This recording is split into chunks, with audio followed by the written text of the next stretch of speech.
Yes, thanks very much indeed, Laura. Obviously we're here today at the Dam Busters in this place with great history, and it's almost like a living museum here actually. All the memorabilia and artefacts from the time when 617 Squadron were working, saving Britain, the Battle of Britain in the Second World War, and what a wonderful place that people just feel so proud of. Now we're here because the High Court judge today ruled that the Home Office plans to house up to 2,000 asylum seekers at the former RAF Scampton base. Those plans are legal. That was the ruling today. But behind, we talk about illegal immigrants, we talk about asylum seekers, there are human beings, aren't there? So earlier I spoke to Mary Brandon from the charity Asylum Matters, and I asked her what she thinks about using places like Scampton to house refugees. Every single person who comes to seek asylum in the UK will have their own story, their own reasons for fleeing, things that they've seen and experienced that they now need to recover from. And they need a very safe place to do that, with stability, with a community around them to support them. And we can't treat them like a group who can be segregated and forgotten about and kept separate from the rest of society. We need to look after them properly. But of course the government would say that housing asylum seekers in hotels is very costly, so places like RAF Scampton, the former base, is perfect. Sites like RAF Scampton and the hotels are completely inappropriate because people need to live in safe housing in our communities, and the reason why people are living in these large-scale institutional accommodations is a problem of the government's own making. We need to perform basic administration and process claims quickly, efficiently, fairly, so that people can be in safe housing briefly but then move on with their lives and play a part in society. There's no need for this large-scale accommodation. We just need to process claims at a suitable rate. Mary, thank you very much indeed for joining us from Asylum Matters. Thank you. Thanks for having me.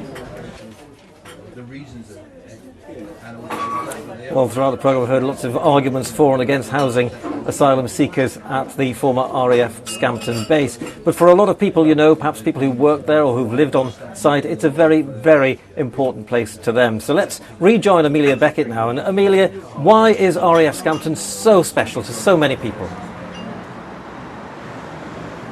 Well, Ian, we know that Lincolnshire's famous for its countless RAF bases, but it really is no exaggeration to say that many people I've spoken to just say how special Scampton is, partly because, of course, it was the home of the Red Arrows up until last year, and before that, as we've been speaking about throughout this programme, the Dam Busters, but also it's special because of the deeply personal connections for many people shared across this county, whether they've worked there, know someone who worked there, or just are used to seeing planes in the skies. And the thought that that may now come to an end is sad for so many and also deeply personal.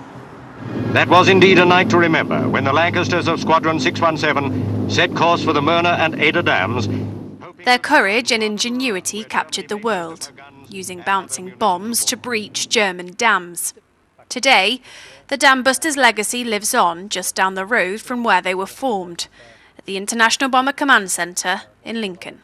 We've obviously got Guy Gibson on the right here, and Barnes Wallace, who is the designer of the bouncing bomb. Phil volunteers his time to relay that legacy, but also his own personal connection to RAF Scampton.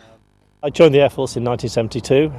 I flew initially as Sergeant Aircrew on Nimrods for 4 years, and then was commissioned in 77 and came to Lincolnshire, where I flew the Vulcan. I spent 6 months at Scampton doing the Operation Conversion Unit.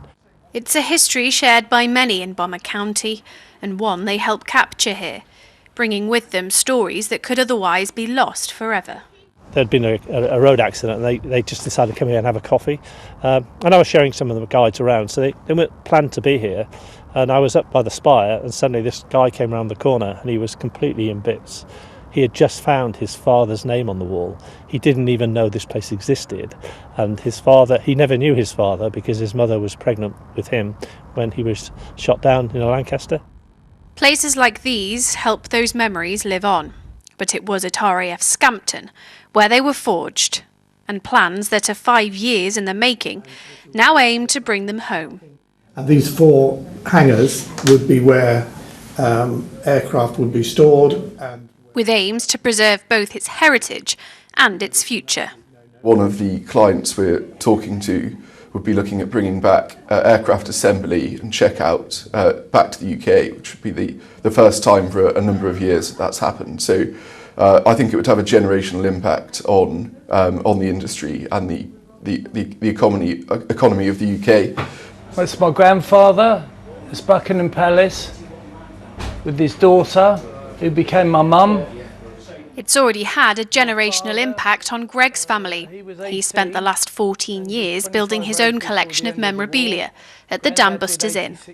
It's the biggest concentration of awards for any raid in the Second World War, and any body who has an air crew or ground crew, bomber command, this is the pinnacle for me of what Bomber Command represents. My father and my grandfather both served wartime Bomber Command, so yeah, it's very meaningful.